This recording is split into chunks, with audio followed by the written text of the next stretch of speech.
following podcast may contain spoilers, profanity, and views or opinions that may not be representative of the author's intent of the articles discussed. We don't always take ourselves or the subject matter seriously either. Listener discretion is advised. The following is a Galactic Network podcast.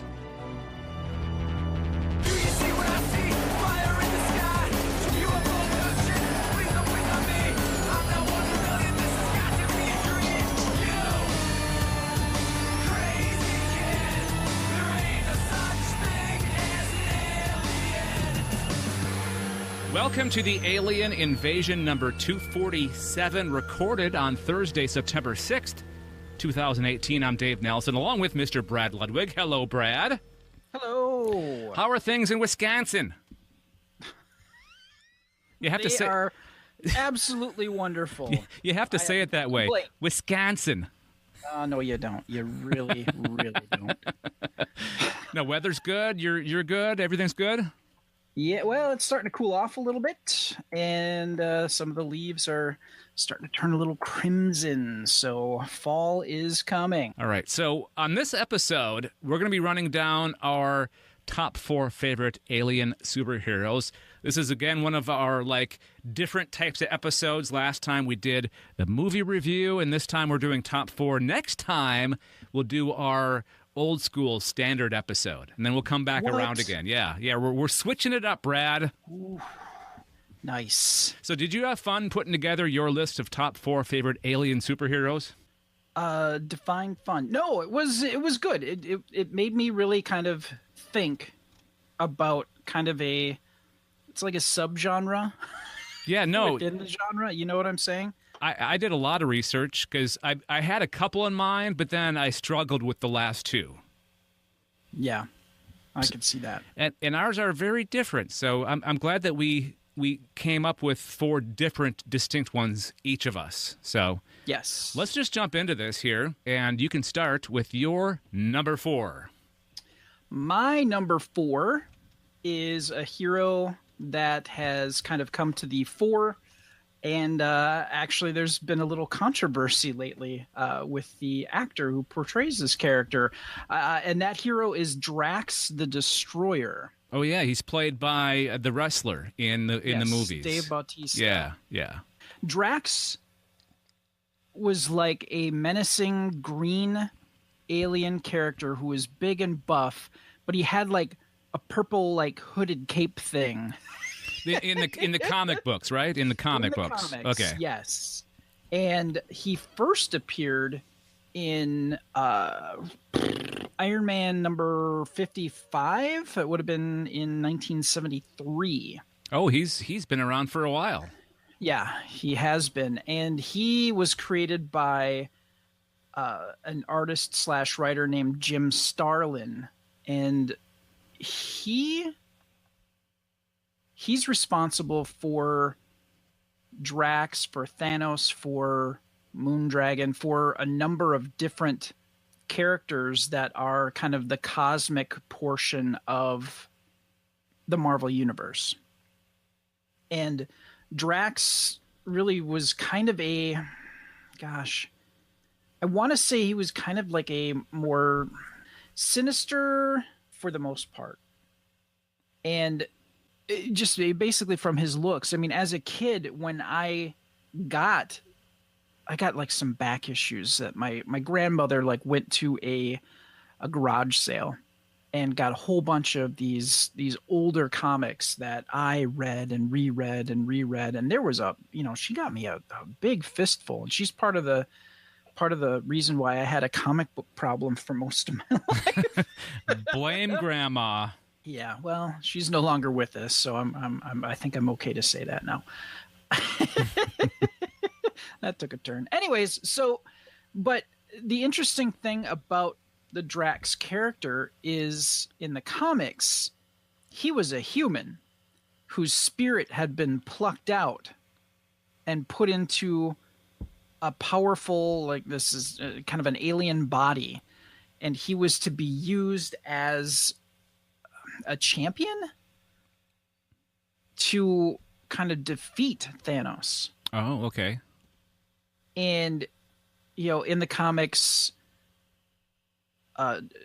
Drax's wife and family were killed by Thanos, so they plucked out his spirit and put it into this body and wanted to use him because they could kind of tap into that that hatred, that anger, that rage, and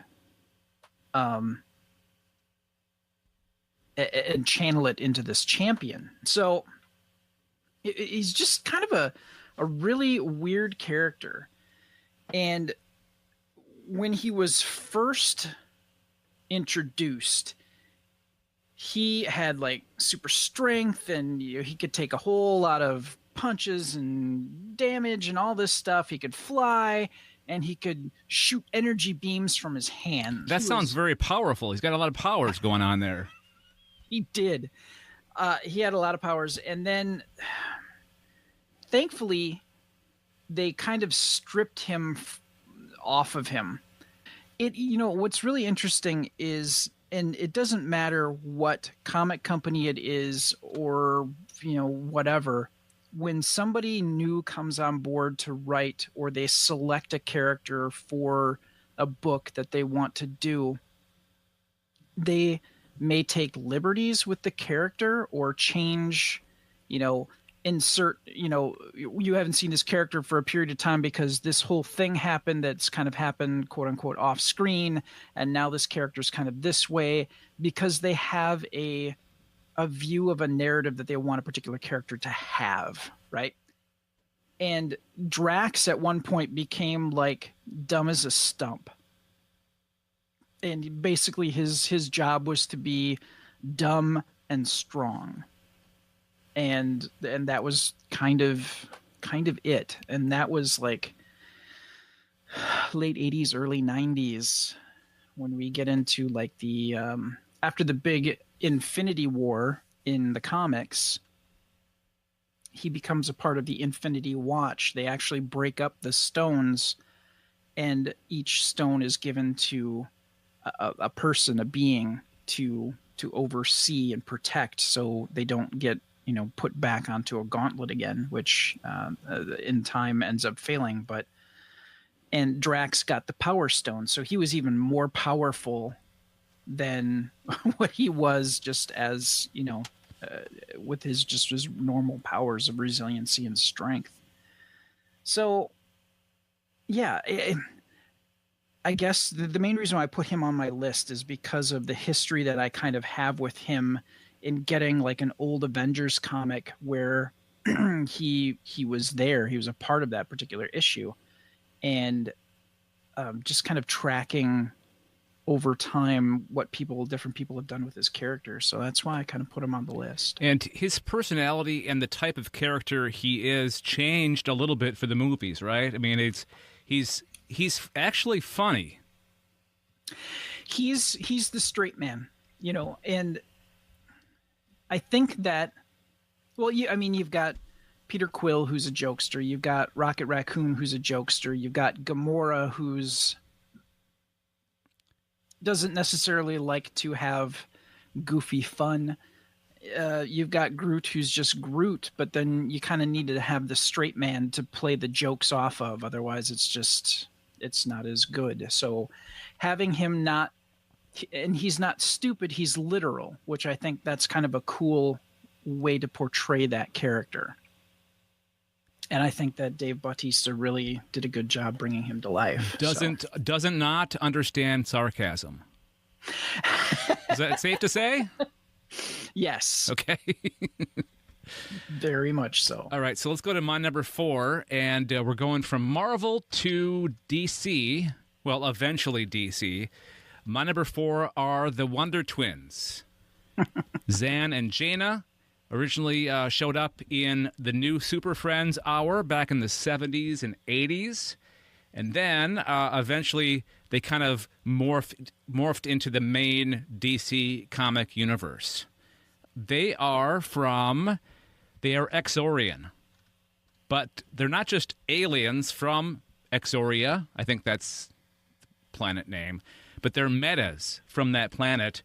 And they're throwbacks to an ancient race of shapeshifters. So if you're familiar with Super Friends, you know how it works, right? They touch their hands, and they go, Super Twins power activate in the form... Wonder Twin powers activate. Okay. Form of an ice bucket and shape of an eagle. Because she could do animals, and he could do water. Basically, any form of water. Some form of water. Yeah. Boring as hell. I was watching this, like, best of the Wonder Twins activating into different things, and every other one was like an ice boat or an ice slide. Yeah. It's like, all right, again with the ice. But I wanted to include these guys because this was a huge part of my childhood, was watching Super Friends. And you know me, Brad, I wasn't really into comic books per se until like maybe the last 7 years. But this is something that I watched as a kid, was the Super Friends. And that's what I knew of the DC universe, was Super Friends. And I have fond memories of the Wonder Twins from getting up early on a Saturday morning and turning on the TV and watching the Super Friends. So, and of course, we can't forget Gleek, their pet monkey. Oh, jeez, yeah. Do you know the origin of the characters? No, because they really just existed in the cartoon and never really appeared in the comics. I know that before the Wonder Twins, they had, what was it? Wendy, yeah, Marvin, and their goofy dog. They ended up putting them in the New Teen Titans, like in the early 2000s, and it was just creepy and weird. Not the Wonder Twins, but the other two, right? Yes, okay. But that group. Okay. I'm pretty I got a feeling that they did kind of put the Wonder Twins, and that's sort of at the point where I think I might have stopped really getting into comics or really buying comics. They've appeared in Justice League Unlimited, Teen Titans Go, and the live-action TV series Smallville. Oh, that's right. They were in Extreme Justice, which, God, the late 90s was a horrible period in comics. Follow this Galactic Network podcast on Twitter, like our Facebook page, or subscribe to our YouTube channel. Find us by searching for Galactic Network on all the major social networks, or click on the icons at gncast.com. Do you want to move on to our number threes? Yeah, absolutely. All right, so let's continue on the DC train with Brad's number three. Yeah, so my number three is Martian Manhunter, who is another DC Comics hero. And he is an alien from Mars. Obviously, he's the Martian Manhunter.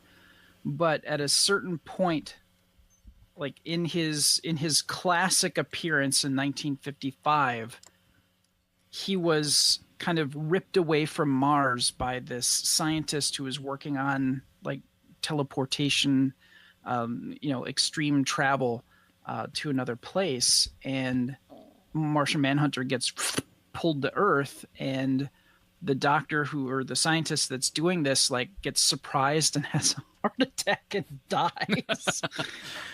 What a rough start. Yeah, and so he's just kind of, fish out of water story. He really didn't know what to do. That comic book is going for $38,000. Wow. Can you believe that? If you had a mint. Holy crap. Yeah. And Dr. Erdell was the name of the scientist.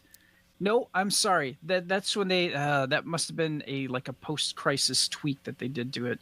In the original comic, the doctor has this like robot brain, this basically like an artificial intelligence sort of a thing that's attached to his teleportation system. He grabs Martian Manhunter, pulls him there, and they, kind of introduce themselves to each other.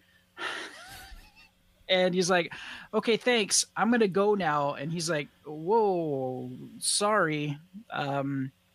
It's going to take me a while to replot that course. So you're stuck here. Stuck here. Thanks, buddy. Oh, and he does die of, he has a weak heart, so he all that excitement and I can't send you back because I can't the calculations, but and then he dies. Poor Martian Manhunter. And so the Martians were working on some sort of interplanetary travel as well, and they weren't going to be done with it right away, and so he's just kind of stuck. And then he eventually becomes his alter ego is John Jones, and he is like a police detective, and he solves crimes. Now, the one thing about all heroes, especially, in that time period, Golden Silver Age, they have a weakness. And, it's really interesting to look at the comics from that period to now. They had an external weakness in the past, but now they have internal struggles. So, I mean, that instead of having this exterior force, they have a more interior force with writing nowadays. But his, back in the day, was, well, it still is today, but it's fire. The one thing that weakens him is fire. That's weird. Why? At one point, it was kind of explained as that there was a huge war on Mars between different races of Martians, and the trauma of all of this, his family were killed in fire, and all of this, it has basically a psychological component to it that he relives that trauma, and he gets basically like PTSD, and he's in that moment, and he's feeling that fear, that anxiety, reliving that moment, and he just can't, he freezes. So does he eventually get like a superhero costume and like fights crime, like he's out in the open as the Martian Manhunter? He eventually, he creates a costume, which we see kind of an interesting version of it in the Supergirl TV show on CW. But it's his original costume. Think of a naked green dude, but he's wearing like a blue stripy, not stripy is the wrong word. Like, there's like crossing straps, and he's wearing blue underpants, and he's got like a red belt buckle. Costumes back in the day were terrible. Yeah, there was a lot of underpants wearing on the outside. Batman, Superman, Martian Manhunter. Martian Manhunter eventually became a member of the Justice League, right? He was the head of Justice League Detroit in the 70s, where we were introduced to Vibe and Gypsy originally. Oh. Yeah. And he is brought into a post-crisis new version of the Justice League. And he's a powerhouse, but he's also he's the conscience of the group to a certain degree. And the big thing that they did for him is he had like a love of Oreos, and that was just like a running gag. Something would go horribly wrong, and then he just like hit the Oreos. Just get a package of it, and just go to his room and close the door, just be by himself. I don't blame him. That's something I would do too. And yeah, he's been in the Justice League a number of times in the 90s, which Grant Morrison did a run during the 90s, which was one of my favorite runs of the Justice League, and he was a big part of that. And like I said, the one thing that ended up happening, and I'm trying not to make this too long, is David Ogden Stiers, God rest him, he was in a failed pilot for a Justice League America TV show, and he played Martian Manhunter. What year was this? Oh, God, that would have been late 90s. Yeah, late 90s. And somewhere, no, I threw it out. I had somebody got a bootleg of that for me. And I watched it, and I'm certain I kept it out of spite, and then eventually I threw it away because it was terrible. It was absolutely terrible. I remembered watching this thing and shouting at the TV going, what are you doing? This is terrible. And yeah. I was that guy. Well, anything, any superhero comic book TV, translation did not work up until like the early 2000s because they didn't have the technology to do it right. Part of it is the technology, but the other part of it is not being able to write an interesting character-driven story that doesn't depend, like on a lot of effects. That's why you get a lot of the CW drama, I think, because they don't have a huge budget for, effects for massive fights or whatever. But, the fights themselves aren't interesting. It's the it's the relationships between the characters and, some of the deeper seated things that they need to overcome or work through or whatever, that really, I think once they started to focus on that opposed to, making cool looking stuff from technology that wasn't quite there yet. I'll concede that point to you. The more I talk about it, that was definitely a big part of the problem. But I think once they learned how to work around that, they've been able to do it very well. All right. So do you want to move on? Is that cool with you? Okay. So my number 3 is Space Ghost, another Hanna-Barbera production, because I believe the Super Friends were also Hanna-Barbera. The character debuted in 1966 in a cartoon called Space Ghost and Dino Boy. And if you get a chance, go on to YouTube because there's a bunch of Space Ghost old late 60s cartoons on YouTube, and they're great. They're really great. Space Ghost is a spacebound intergalactic crime fighter. Comes from the Ghost Planet. That's not much of a stretch. He traverses the stars armed with his gauntlets, which give him the ability to be invisible, fly, and shoot various rays from them, alongside his sidekicks, Jan and Jace. Yep, Jan and Jace. And they had a pet monkey. Yes. Blip. Okay, Blip. I promise you that my next 2 don't have a pet monkey, because so far, number 4 and number 3 have pet monkeys. But, okay, so Space Ghost was big. Not really big, but he debuted in the late 60s. And then he left and came back in the form of his show that I was first introduced his character to, was Space Ghost Coast to Coast. Absolutely. Which was a fake talk show hosted by Space Ghost on Comedy Central. Is that right? Or the comedy Cartoon Network. Cartoon Network. Okay. And he would interview real people on his space station or whatever. And then one of the villains that he fought back in the late 1960s cartoons was like his band leader. And yep. What was his name? That was Zorak. Zorak, okay. And actually, all of the people, the producer, Moltar, was a villain. Brack, who was kind of the sidekick, on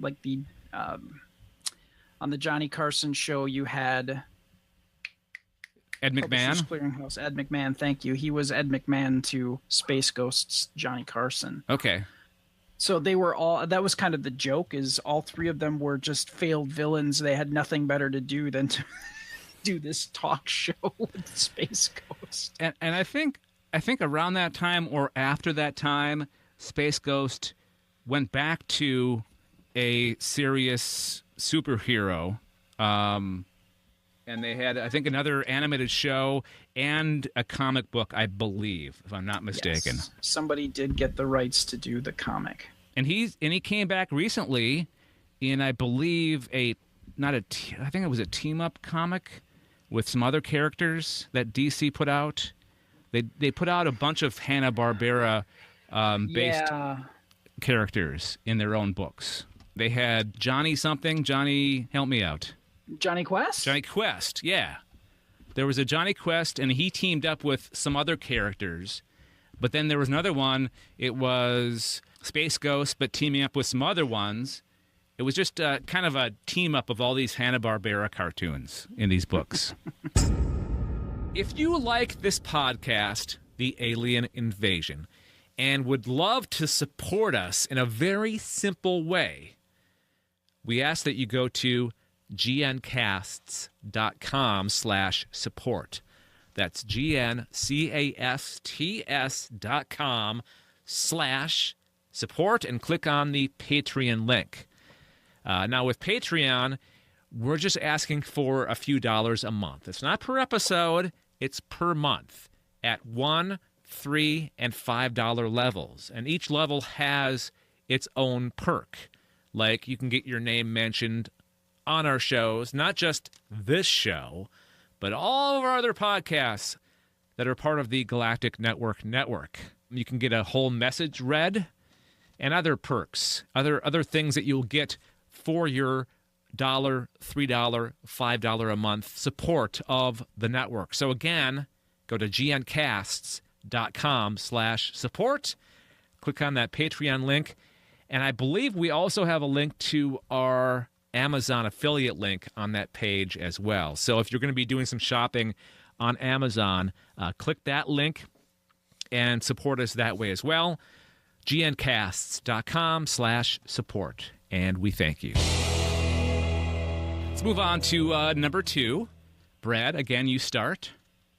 My number 2 is a hero that you only see in the comics originally for a short period of time. And that character's name is Abin Sur. And Abin Sur is the Green Lantern who held the ring that Hal Jordan gets. Oh, that's where it's him. That's why that name sounds familiar. Okay. Yes. Now, for those of you who aren't in the know about the Green Lanterns, basically they're like a galactic space force for all intents and purposes, and they have this this ring that basically you use your imagination and your willpower, and you can summon things from energy that is kind of focused through the ring. So, like you could make a big fly swatter and, swat something out of the way or something like that. It's limited only to the imagination and the strength of will of the possessor of the ring. But the ring ends up choosing people based on their character, its certain criteria, the content of their character, their strength of will, and their personal sense of honor. And it will seek somebody out. But in the Silver Age, when he first appeared in 63? No, 1959. Okay. That was kind of close-ish. 4 years off. 4 years. Yeah.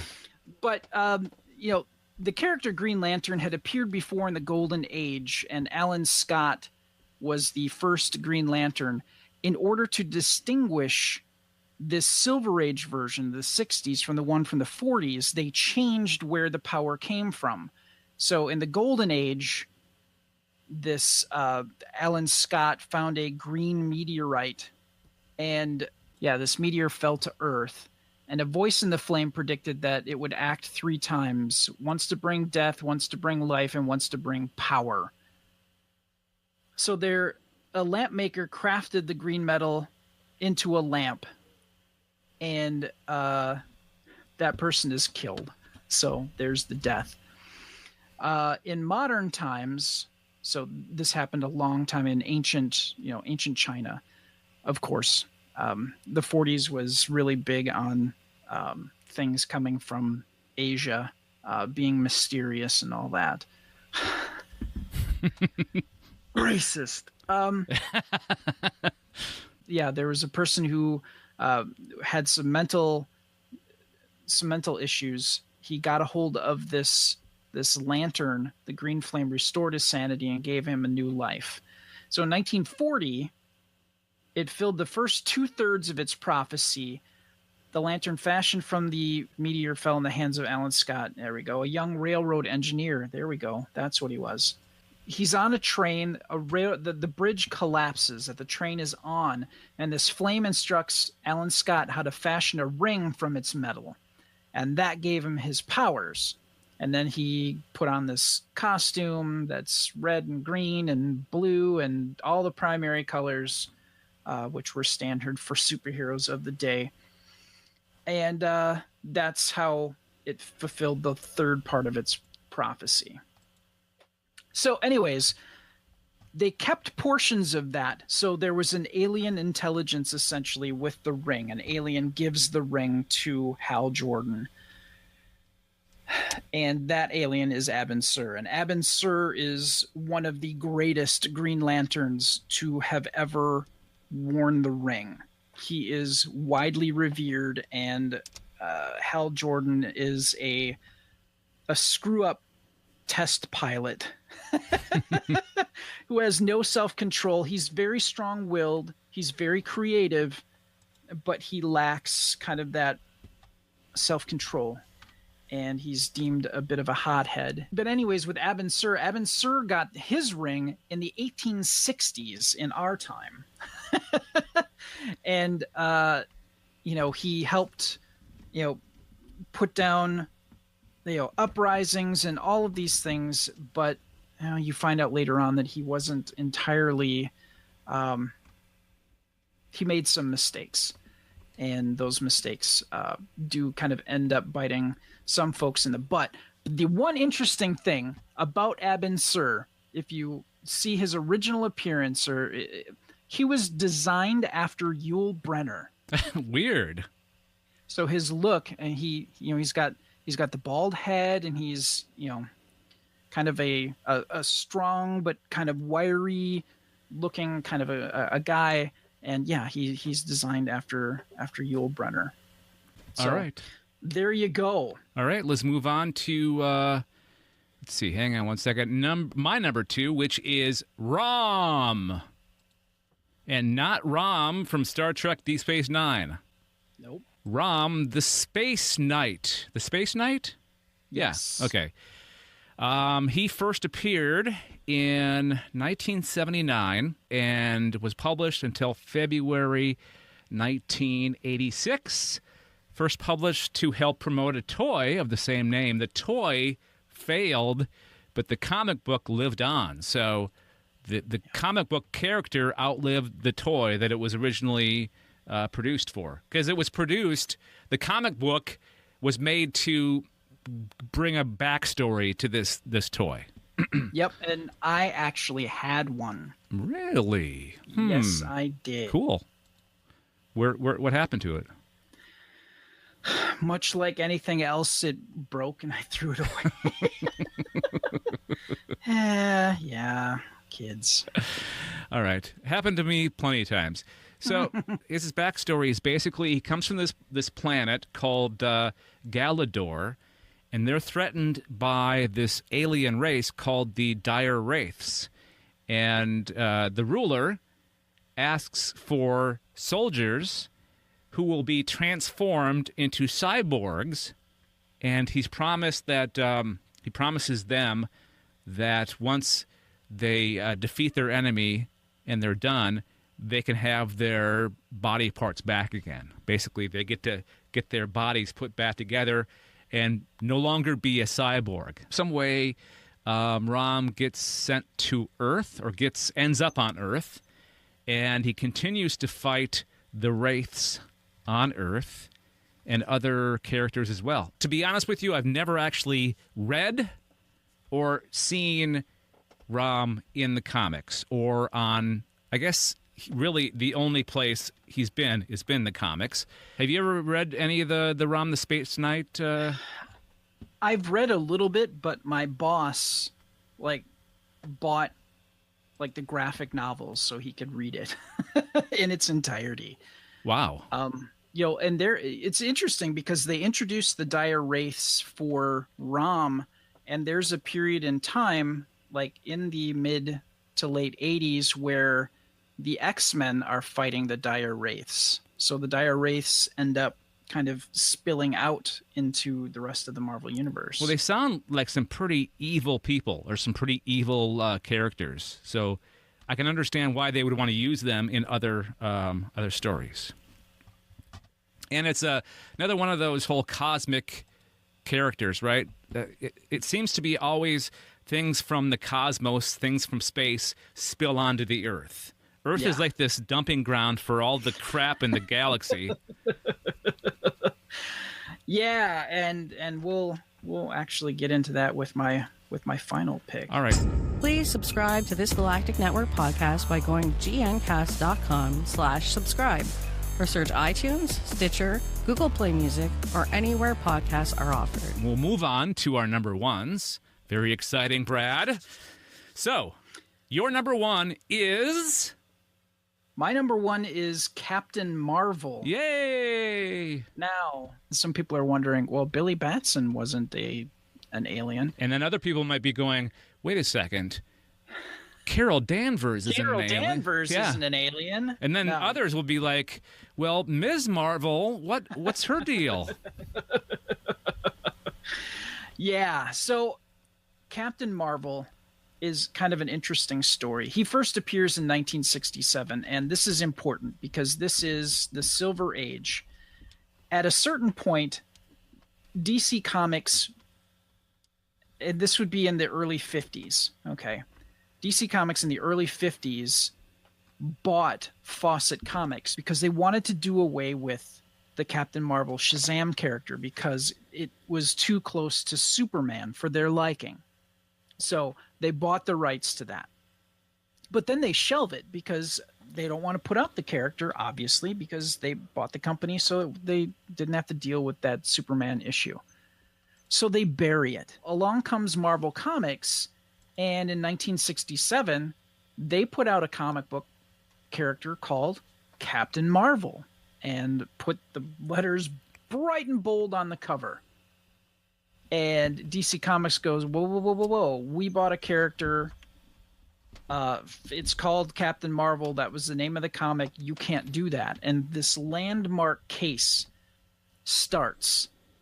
And the ruling is, even if you possess something, if you don't utilize it, if you don't put it out there, that trademark will lapse.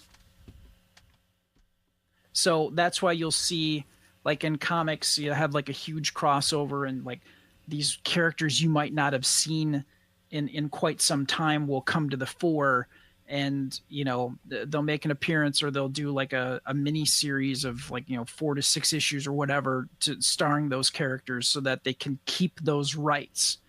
And that's why you have some of that going on. Anyways, so 1967. They create this character, Captain Marvel. He is an alien. He is a Kree. And we're going to be seeing that in the movie. There's a race, and we've seen some of that actually in S.H.I.E.L.D. Mm-hmm. The Kree are blue-skinned aliens, and they are warlike. They are not pleasant people. And the Kree want to find out, in the comic, 1967, they want to find out if Earth is a threat to the Kree Empire. So they send basically this spy, and his name is Mar-Vell, M-A-R-V-E-L-L. And he is wearing this goofy, like there's a fin on the top of his head, green outfit. It's ridiculous. And actually, Gene Colan, who is one of the people that's credited to creating him, said it's like the stupidest looking character. He's like, I didn't even want my name on it. For all intents and purposes, he thought it was complete and utter crap. Anyway, so he ends up becoming one of the more beloved heroes of the comic book in the Marvel Universe. He is he ends up basically defying his race and becomes an Earth-based hero. You probably just said, well, you said he's blue-skinned. Part of his, somehow he became, the Kree look like us as humans, but they're blue-skinned. At some point, his skin just looks like our skin. It's the yellow sun. That's my answer. It's something. Anyways, Captain Marvel had a lot of different things that that they tied to him. At one point in time, he was tied with Rick Jones. Rick Jones, you might remember from Hulk fame. And kind of like when they had Thor had an alter ego, and that was Dr. Donald Blake. And Dr. Donald Blake, or he would be in this weakened body. He had Dr. Donald Blake had an injured leg, and he walked with a cane. And he was kind of stuck in that form, and eventually he was able to kind of reclaim his right as Thor, but then he had this alter ego that he would assume. That kind of happened with Captain Marvel, and he had these things called negabands, which gave him kind of his cosmic power. They were like these energized wristbands that he could shoot energy beams from and all this stuff. But at a certain point, Rick Jones was tied with him so that when the bands were clicked together, like wrist to wrist, they would swap places. Oh, interesting. So if Rick Jones was on Earth, that meant that Captain Marvel was stuck somewhere in the void, but he didn't have the cosmic bands with him. The bands stayed on the person that was on Earth.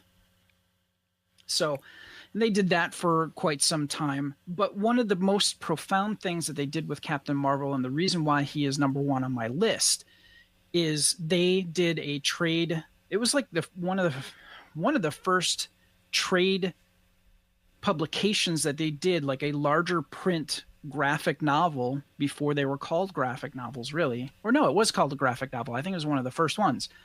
And it was called The Death of Captain Marvel. And basically, he saved an alien race from extinction, but he gets exposed to this nerve toxin and he gets cancer. And it's the first time that we actually see at least a Marvel hero deal with sickness and death. And he's one of the original characters that I think died and stayed dead. It was profound. This shocked so many people. This story was lauded as being, one, well written, two, kind of proved the fact that you could create something called a graphic novel and people would buy it. But this character died and stayed dead. And and has he come back at all? You know, they've done flashbacks. I think that they probably, and for some reason I have something in my head that he may have been like a spirit, come back as a ghost or some kind of spirit, or guided somebody who may have, had a near-death experience or something like that. It's sticking in my head for some reason. But yeah, the original Captain Marvel, Marvel's Captain Marvel, is dead and continues to be so.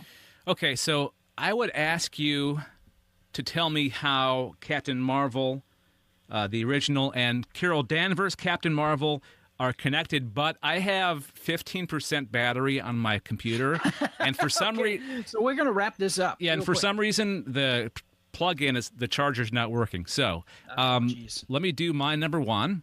My number one is Rocket Raccoon. This is funny because that's the second Guardians character that has been on our list of top 4. The character first appeared summer of 1976. He's an intelligent, anthropomorphic... Anthropomorphic. Yes, that word. Raccoon.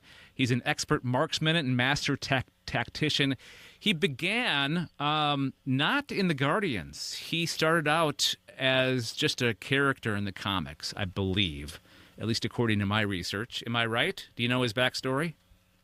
Actually, no. That was one series I never really followed. Rocket. I mean, he was interesting, but I was just never interested enough to really dig into that character. Okay, so he originally comes from the planet Half-World, which was an abandoned colony for mentally ill, where the animal companions were genetically manipulated to grant them human-level intelligence and bipedal body construction for many to become caretakers of the inmates.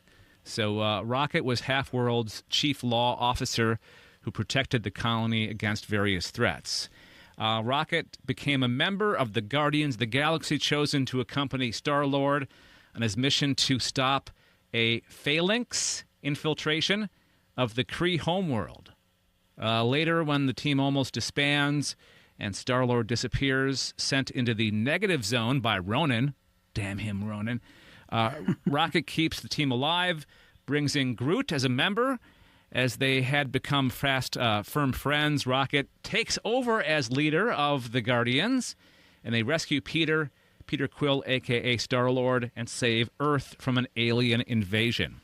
When the Guardians of the Galaxy title was relaunched in 2013, Rocket was again a member of the team. In the first issue of Secret Wars, the Guardians of the Galaxy take part in the incursion between Earth 616 and Earth 1610, in which Rocket and Groot are killed by the Children of Tomorrow. And, of course, we all know him from the Guardians of the Galaxy movies.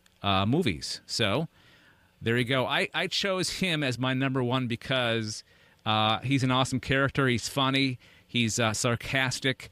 He's a badass with weapons. He doesn't care. And he's got Groot as his buddy. So, he's cute. But then again, he's not cute, right? He's a little bit of both, kind of. Yeah, he's kind of an anti-hero to a certain degree. Yeah. No, I think you're right. I think he is sort of an anti-hero. Like, he goes along with Peter Quill and the rest of the Guardians on these things, but he's very reluctant to help out, it seems. Yes. All right, so that's my number one to review. Let's run down the list one more time. Number 4s were Drax the Destroyer and the Wonder Twins. Number 3s, Martian Manhunter and Space Ghost. Number 2s, Abin Sur and Ram the Space Knight. And our number 1s, Captain Marvel, and Rocket Raccoon. So we'll be doing another top 4 list here soon. But next week, we're back at one of the old school episodes. We'll be running down the news of the week, the sighting, and our picks and warnings. So join us next time. Before we get out of here, I want to thank a few people, including Monkey Warhol, for providing our intro music, the song called Alien Syndrome. You can find out more about him at monkeywarhol.bandcamp.com. Also, Retward van Dernberg, a composer from Germany, for our closing song called Be Water. Learn more about him and his music at thecaravel.net, TheCaravel.net. Can you tell I'm hurrying because my battery's running low? And also thanks to Ben Olson for recording our disclaimer audio at the start of this episode. Thanks, Ben. His website is benolson.com. All right, Brad, can't wait for next week's episode. And until then, have a great week, man. You too. Bye. This has been a Galactic Network podcast. For more, go to gncast.com. That's GNCASTS.com.